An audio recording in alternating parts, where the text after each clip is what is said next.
You know, there are moments in life that split your world into before and after. Moments so powerful, they rewrite everything you thought you knew. This is one of those stories. Picture this. A man in $1,000 suit walks past a homeless woman without a second thought. Just another forgotten face on a cold city street. But when his 5-year-old daughter stops dead in her tracks and whispers 3 words, his entire world shatters. Some secrets refuse to stay buried forever. Before we begin, if you love stories that restore your faith in second chances, hit that subscribe button and ring the bell. You won't want to miss what happens next. Now, let's dive in. Let me tell you about Kwame Okafor. Now, Kwame wasn't just wealthy. He was the kind of wealthy that makes people whisper when he walks into a room. At 35 years old, he owned half the commercial real estate in the city. Luxury apartments, shopping centers, office buildings. His name was on everything that mattered. And he looked the part too. Tailored gray suits, Italian leather shoes, a watch that cost more than most people's cars. But wealth has a way of building walls around your heart, doesn't it? And Kwame's heart had been locked behind walls of steel for 4 long years. It was a December afternoon when everything changed. The kind of winter day where the cold bites through your coat and the sky hangs low and gray above the city. Holiday decorations sparkled in shop windows, carols played from speakers, and people rushed past each other with shopping bags and tight schedules. Kwame was walking down Market Street with his daughter, Zuri. She was 5 years old, with her mother's warm brown eyes and her father's determined spirit. Her small hand was wrapped in his as they headed toward the car after a shopping trip. Now, Kwame had seen the homeless woman before. She sat in the same spot every day, her back against the old brick wall of a closed bookstore. She wore a worn brown coat that had seen better days, and a dirty silver scarf wrapped around her head and face, covering everything except one eye. In front of her sat a cardboard sign with words scrawled in faded marker. "Anything helps. God bless." Kwame barely glanced in her direction. He'd trained himself not to see people like her. In his world, you moved forward. You didn't look down. There were too many problems in the world to solve them all, he told himself. He had his own life to manage, his own daughter to raise, his own empire to build. But then Zuri stopped walking. She yanked her hand free from his grip with surprising strength for such a small child. Kwame turned, slightly annoyed, ready to tell her to hurry up. They had dinner reservations. He had calls to make. But the look on his daughter's face stopped the words in his throat. Zuri was staring at the homeless woman with eyes so wide they seemed to take up her whole face. Her mouth hung open slightly, and her entire body had gone rigid. People flowed around them on the sidewalk like water around stones, but Zuri didn't notice. She only had eyes for that woman against the wall. "Zuri, come on," Kwame said, reaching for her hand again. "We need to go." But Zuri didn't move. Instead, she raised one small finger and pointed at the homeless woman. And then she spoke 3 words that would haunt Kwame for the rest of his life. "Daddy, that's Mom." The world seemed to tilt sideways.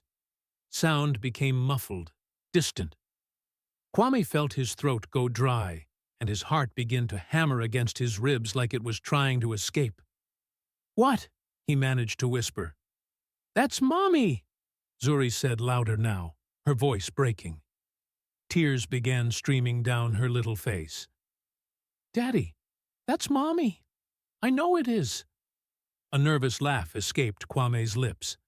People were staring now, slowing their pace to watch the scene unfold. He crouched down to his daughter's level, gripping her shoulders gently. "Sweetie, no, that's not. Mommy's gone, remember?" We talked about this. His voice was strained, too high, not convincing even to his own ears. No! Zuri shook her head violently, her braids whipping back and forth. That's her! I know my mommy! Kwame's hands were shaking. Against every instinct, he turned to look at the homeless woman. Really look at her this time. She had lifted her head slightly at the commotion. One eye was visible between the folds of that dirty silver scarf. Just one eye.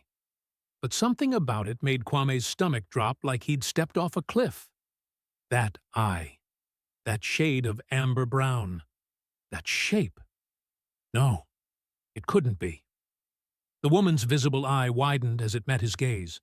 For just a second, just a heartbeat, something passed between them. Recognition? Fear? Pain? Kwame couldn't tell, but he felt it like an electric shock. Then the woman turned her face away, hunching deeper into her coat. Come on, Zuri, now. Kwame pulled his daughter away, perhaps too roughly. Zuri was sobbing, reaching back toward the woman, but Kwame couldn't stop.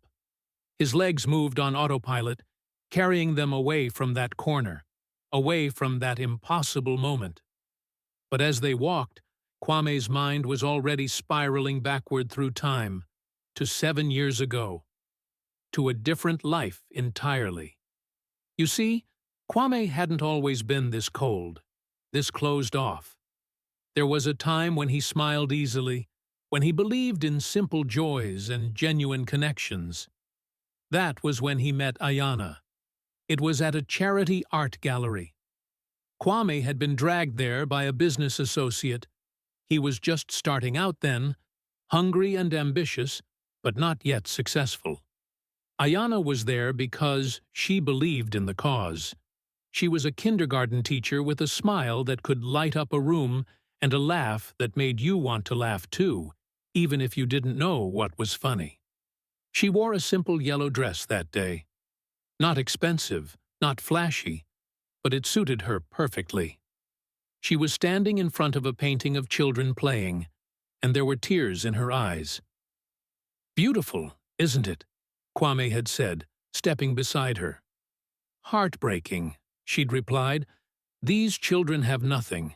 But look at their joy. It makes you realize what really matters. They talked for 3 hours that night, about dreams, about purpose, about what it meant to live a life that mattered.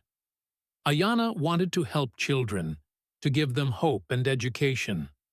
Kwame wanted to build something meaningful, to prove he could rise above his circumstances.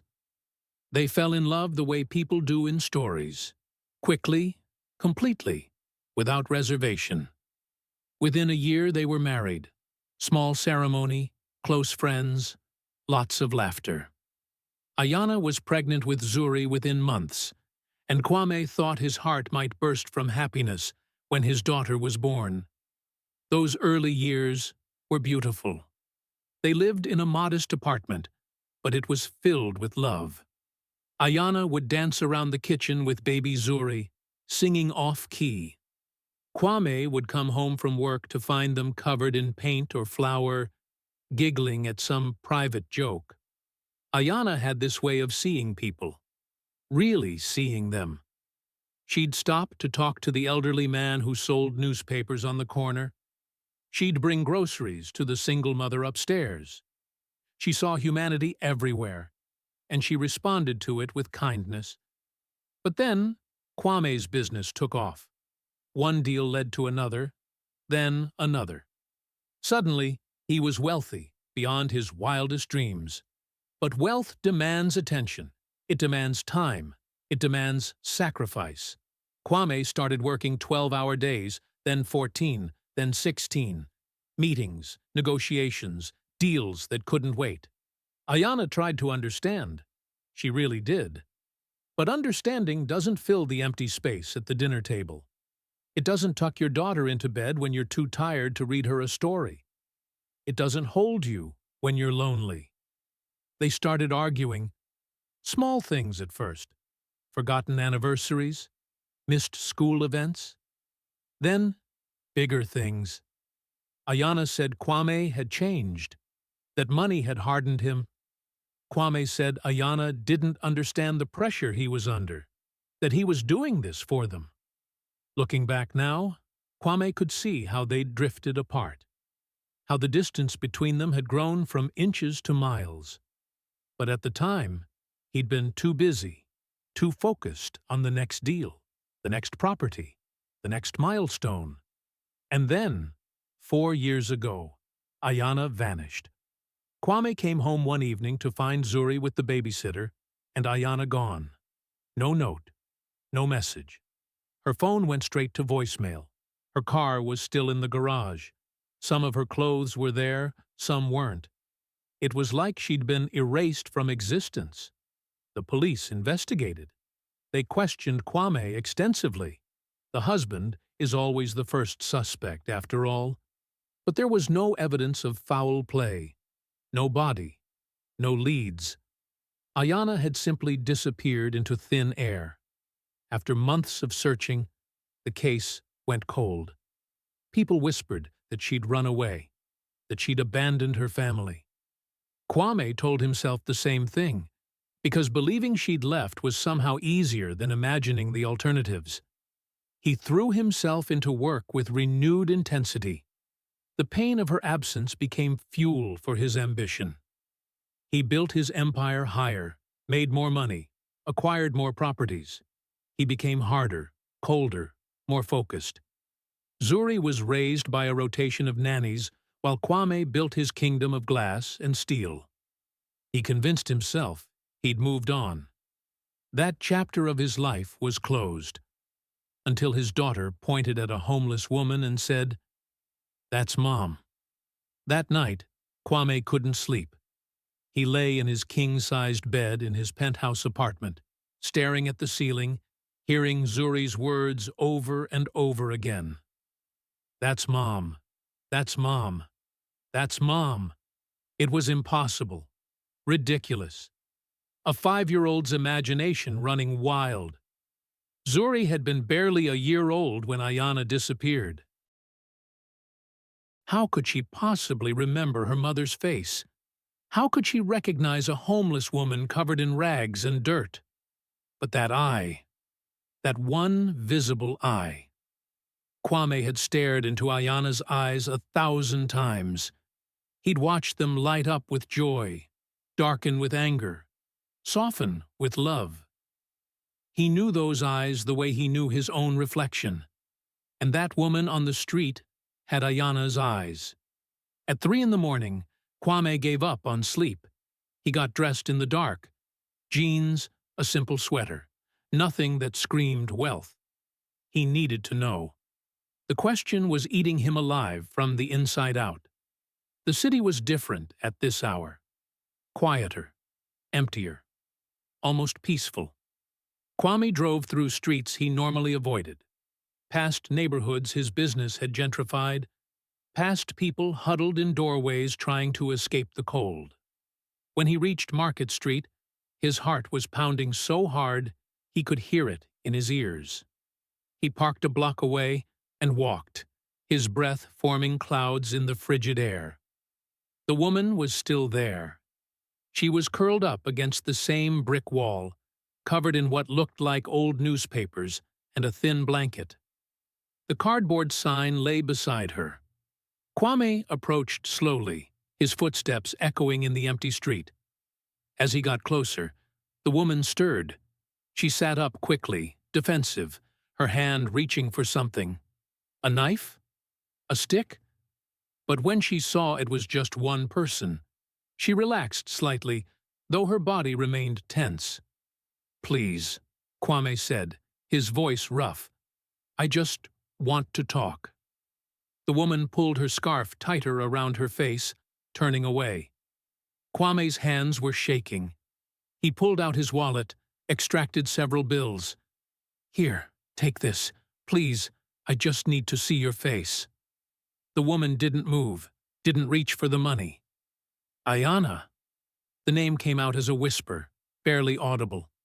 The woman flinched like she'd been struck. It was a tiny movement, but Kwame saw it. His knees nearly buckled. Ayana? Is that you? Please, please, just look at me. The woman began to tremble. Her breathing became rapid, panicked. She tried to stand, stumbling on legs that hadn't moved in hours. Her scarf slipped, and Kwame saw her face. Time stopped. It was her. Older, yes. Thinner, with hollow cheeks and lines that hadn't been there before. There was a scar running along her left temple, disappearing into her hairline. Her hair, once long and carefully maintained, was short and uneven. But it was undeniably, unmistakably Ayana, his wife, Zuri's mother, the woman he'd mourned for 4 years, living on the streets like a ghost. How? The word came out strangled. How is this possible? Where have you been? Why didn't you come home? Why didn't you? But Ayana wasn't listening. Terror filled her eyes, absolute, primal terror. She scrambled backward, nearly falling, then turned and ran. Her movements were clumsy, uncoordinated, but driven by pure fear. Wait! Ayana, wait! Kwame lunged forward, but she was already disappearing into an alley, swallowed by shadows. He stood there in the empty street, his mind unable to process what had just happened. His wife was alive. She'd been alive this whole time, living on the streets, mere miles from their home. And when he'd found her, she'd run from him like he was a monster. Why? What had happened to her? Where had she been? The questions multiplied in his mind, each one more painful than the last. Kwame didn't go home that night. He sat in his car as dawn broke over the city, watching the homeless woman's corner. But she didn't return. When the sun was fully up, he made a phone call. "I need your help," he said, when the private investigator answered. "I need you to find someone." For 3 days, Kwame searched. He visited every shelter, every soup kitchen, every place the homeless gathered.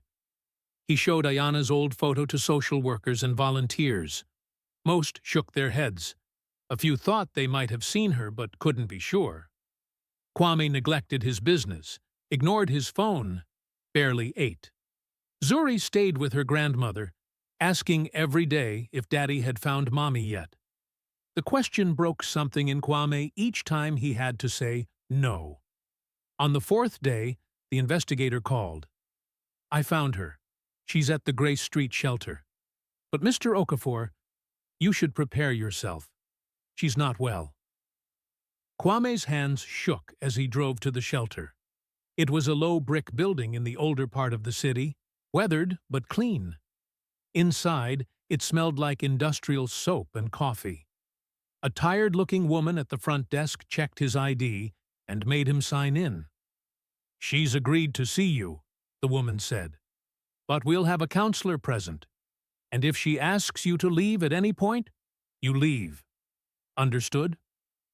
Kwame nodded, unable to speak. They led him to a small private room with a table and a few chairs. And there, sitting with her hands folded in her lap, was Ayana. In the better light, she looked even more fragile than she had on the street. She wore donated clothes, a red sweater too big for her thin frame, jeans that hung loose.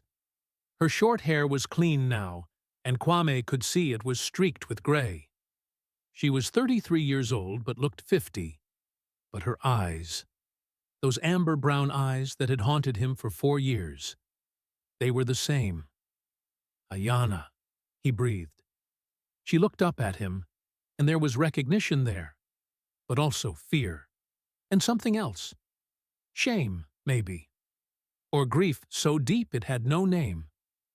A counselor sat beside her, a gentle-faced woman who introduced herself as Ruth. "Ayana has agreed to tell you what happened," Ruth said softly. "But this is very difficult for her. Please, be patient." Kwame sat down, his whole body trembling. "I don't understand. Where have you been? Everyone thought you were dead. I thought—" His voice broke. Ayana stared at her hands for a long moment. When she spoke, Her voice was barely above a whisper, hoarse from disuse. "I went to your office that day," she began. "4 years ago. I was going to surprise you for lunch. Things had been so hard between us, and I thought maybe if we just talked, really talked, we could fix it." Kwame remembered that day. He'd been in back-to-back meetings, closing a major deal. "When I got there, your assistant said you were in your office with Kioma and Kosi, his business partner. The door was closed. I waited for a few minutes, but then I heard raised voices. I got worried, so I opened the door." Ayana's hands were shaking now. Ruth placed a gentle hand on her shoulder. "Kioma was standing very close to you. Too close. She had her hand on your chest, and she was saying things about how she'd always loved you, how she could make you happy in ways I never could, how you deserved someone who understood your ambitions." Kwame's blood ran cold. He remembered that conversation. Kioma had confessed her feelings out of nowhere, and he'd been shocked, trying to let her down gently while making it clear he wasn't interested. But from the doorway, without context, it must have looked very different. "I thought—" Ayana's voice broke. "I thought you were having an affair. The way she touched you, the way she looked at you. And you weren't pushing her away. You were just standing there." "I was trying to handle it professionally," Kwame said desperately. "I was telling her no. I never wanted—" "I know that now," Ayana whispered. "But I didn't know it then. I made a sound, some kind of gasp, and you both turned. Kioma's face. She looked furious, caught. I turned and ran. I was crying so hard I could barely see. I just wanted to get out of there, to think, to understand what I'd seen." Tears were streaming down her face now. "I got to the parking garage. I was looking for my keys, still crying, and then I heard footsteps behind me. It was Kioma. She was running after me. She grabbed my arm and spun me around." Ayana closed her eyes, and Kwame could see her reliving the moment. "She said terrible things. That you didn't love me anymore. That I was holding you back. That I should just leave and make it easy for everyone. I tried to pull away, to get to my car. We were at the top of the stairwell. And then she pushed me." The room went silent, except for Ayana's ragged breathing. "I remember falling. The stairs, they were concrete. I hit my head on the railing, then again on the landing. Everything went red, then black. The pain was so intense I couldn't even scream. And then nothing." Kwame felt sick. All this time he'd been working alongside Kioma, trusting her, while she'd left his wife to die in a stairwell. "I woke up in a hospital," Ayana continued. "But I didn't know it was a hospital. I didn't know anything. My head was wrapped in bandages. There were tubes in my arms. A machine beeping. But I couldn't remember my name. I couldn't remember where I was or how I got there. Everything was just gone." Ruth spoke up softly. "Ayana suffered a severe traumatic brain injury. When she was found, she had no identification on her. Her purse must have been lost or stolen. She was listed as a Jane Doe. I was in a coma for 2 months," Ayana said. "When I woke up, I had what they called retrograde amnesia. I couldn't remember anything about my life. Not my name, not my family, nothing. I had these flashes sometimes, a child's laugh, a man's face in shadow, but nothing concrete, nothing I could hold on to." "Why didn't the hospital try harder to identify you?" Kwame demanded, anger rising through his grief. "It was a county hospital," Ruth explained. "Underfunded, overwhelmed. They did what they could, but Jane Doe cases are common. Without ID or someone to claim her, Ayana became lost in the system. I spent 4 months in that hospital, Ayana said. They did physical therapy for my injuries, but the memory never came back. Not really. When they discharged me, I had nowhere to go. No name, no home, no family that I knew of. They sent me to a temporary shelter. She looked directly at Kwame for the first time, and the pain in her eyes nearly destroyed him. I've been on the streets ever since, sometimes in shelters, sometimes not. I had nightmares every night. These terrifying dreams of falling, of hitting concrete, of someone's hands pushing me. But I didn't know if they were memories or just dreams. I developed anxiety so bad I couldn't be around people. Crowds would send me into panic attacks. "How did you end up on Market Street?" Kwame asked quietly. That corner felt safe somehow. Familiar. I didn't know why. I sat there every day, watching people pass. And sometimes I'd see a little girl with braids, and my heart would ache so badly I couldn't breathe. But I didn't know why. "That was Zuri," Kwame whispered. "Our daughter. You were 5 blocks from our home. I drove past you 100 times and never knew." Ayana covered her face with her hands when she stopped that day and said those words. "That's Mom." It was like someone turned on all the lights at once. Everything came flooding back. My name, your name, our life together. Zuri as a baby, our wedding, everything, all at once. It was overwhelming. I couldn't breathe. I couldn't think. All I could do was run. "And when I found you that night," Kwame asked, "I was terrified. I remembered what happened, but I also saw what I'd become. Filthy, broken, homeless. How could I face you like this? How could I go back to Zuri and explain where I'd been? I thought you'd moved on. 4 years is a long time, and I was so ashamed." Kwame stood abruptly, unable to sit anymore. He paced the small room, his mind racing. Kioma had done this. His business partner, someone he'd trusted, had tried to kill his wife and had let her disappear into the streets without a word. "Where is she?"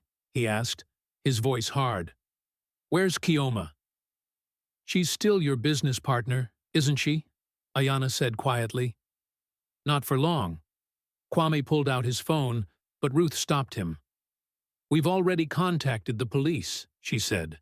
"I convinced Ayana to file a report. They'll want to speak with you, too." "I'll tell them everything," Kwame said. He looked at Ayana, really looked at her, at the woman he'd loved, who'd been stolen from him, who'd survived something unimaginable. "But first, I need to know, can you forgive me?" Ayana looked confused. "Forgive you? For what?"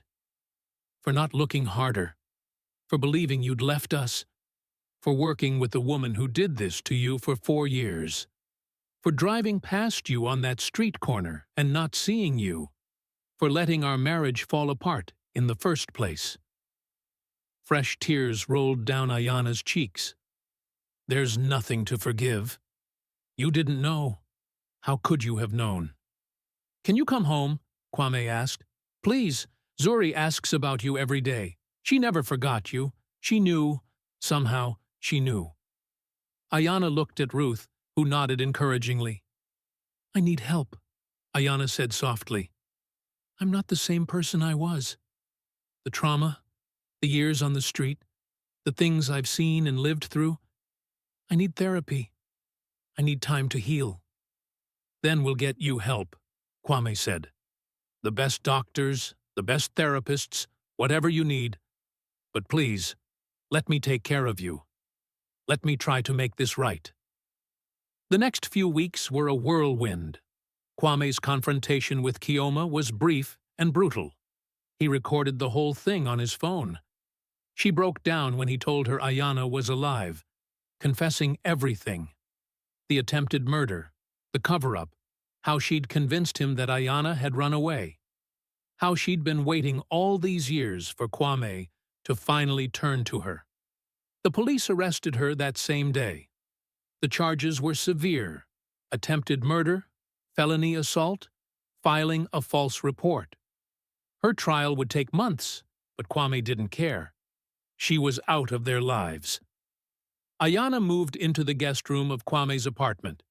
He wanted to give her space, to let her adjust. She was fragile, jumping at loud noises, uncomfortable with too much comfort. The first night, he found her sleeping on the floor because the bed felt too soft, too unfamiliar. But the moment Zuri saw her mother, really saw her, and understood who she was, something magical happened. The little girl ran to Ayana and wrapped her arms around her legs, crying, "Mommy, Mommy, you came back." And Ayana, who'd been so broken and lost, dropped to her knees and held her daughter like she was holding the whole world. The sobs that came from both of them were heartbreaking and beautiful all at once. In the months that followed, Ayana began to heal. She saw a therapist 3 times a week. She attended group sessions with other trauma survivors. She started eating regularly, gaining back the weight she'd lost. The shadows under her eyes faded. Her smile, that beautiful smile Kwame remembered, started to return. Kwame sold his company. Every single property. Every asset. He realized that his empire had been built on lost time, on moments he should have spent with his family. The money meant nothing if it cost him everything that mattered. With the proceeds, he started a foundation. It was Ayana's idea, a foundation dedicated to helping homeless individuals with memory loss or cognitive disabilities. They worked with hospitals to create better identification systems. They funded shelters and mental health programs. They made sure no one else would fall through the cracks the way Ayana had. Slowly, carefully, like planting seeds in damaged soil, Kwame and Ayana rebuilt their relationship. It wasn't the same as before. How could it be? They'd both changed too much. But it was something new, something deeper, built on honesty and presence, and the knowledge that time is precious and fragile. Zuri flourished with her mother back. She'd stick to Ayana like glue, afraid that if she let her mother out of her sight, she might disappear again. Ayana was patient, understanding. She went back to teaching part-time, just a few hours a week at first, working with kindergarteners who loved her instantly. 3 years passed. On a sunny Saturday afternoon, the 3 of them stood in front of a small house in a quiet neighborhood. Not a penthouse, not a mansion, just a home. Yellow shutters, a front porch, a garden that needed work. "This is it?" Zuri asked, now 8 years old and bright as sunshine. "This is it," Kwame confirmed. "It's perfect," Ayana said, squeezing his hand. They moved in that weekend. Kwame hung a swing from the old oak tree in the backyard. Ayana planted flowers in the garden. Zuri painted her room purple and stuck glow-in-the-dark stars on the ceiling. One evening, after Zuri was asleep, Kwame and Ayana sat on the porch steps, watching the sunset paint the sky in shades of orange and pink. "Do you ever think about what would have happened if Zuri hadn't recognized you?" Kwame asked. Ayana was quiet for a moment. "Every day. I think about how close we came to missing each other completely. How I might have died on those streets without ever remembering who I was. But she did recognize you. Somehow, she knew." "Children see things we don't," Ayana said. "They haven't learned to look away from uncomfortable truths yet. They still believe in impossible things." Kwame nodded. "I drove past you so many times. If I'd just looked. If I'd just seen." "You weren't ready to see," Ayana said gently. "Neither of us was. We needed to lose everything to understand what really mattered." "And what's that?" Ayana leaned her head on his shoulder. "This, right here. Each other. Our daughter. The simple fact that we're together. That's all that matters. Not money, not success, not what other people think. Just this. Kwame kissed the top of her head. I love you. I never stopped. I know, even when I couldn't remember you, there was this emptiness inside me, like part of my soul was missing. Now I know why. It was you. It was always you. They sat there as the sky darkened and stars began to appear. Inside, Zuri slept peacefully, dreaming whatever children dream. And for the first time in years, Kwame felt complete. You know, this story teaches us something profound. The people we pass on the street, the ones we train ourselves not to see, they all have stories. Complicated, heartbreaking, beautiful stories. That homeless person you walked by this morning, they were someone's daughter, someone's mother, someone's love. Ayana spent 4 years invisible, sitting 5 blocks from home while hundreds of people passed her every day. And not one of them saw her. Not really. Because we've learned to look away from uncomfortable things, from poverty, from suffering, from the reminder that any of us could be one tragedy away from that same corner. But a child saw. A 5-year-old girl whose heart still recognized love even when it was hidden under layers of dirt, and time, and trauma. And that recognition saved them all. Sometimes second chances come when we least expect them, when we've given up hope, when we think the story is over. But life has a way of surprising us, of bringing us full circle, of showing us that it's never too late to start again. Kwame and Ayana's marriage isn't perfect now. They still have hard days. Ayana still has nightmares sometimes. Kwame still catches himself working too hard and has to consciously step back. But they're together. They're trying. And that's what matters. Their foundation has helped hundreds of people now. Homeless individuals who fell through the cracks have been reunited with families. Hospitals have better systems for identifying Jane and John Does. Lives have been saved and restored. All because one little girl stopped on a street corner and refused to walk past her mother. If this story touched your heart, please share it with someone who needs to hear it today. Hit that subscribe button for more incredible true-to-life stories that will restore your faith in humanity. And remember this: everyone you meet is fighting a battle you know nothing about. That person asking for change, that woman sleeping in a doorway, that man with the cardboard sign, they're all someone's child, someone's parent, someone's love. Choose kindness. Always choose kindness. You never know whose life you might save with a single moment of compassion. Thank you for watching. See you in the next video. And please, take a moment today to really see the people around you. You might just save a life.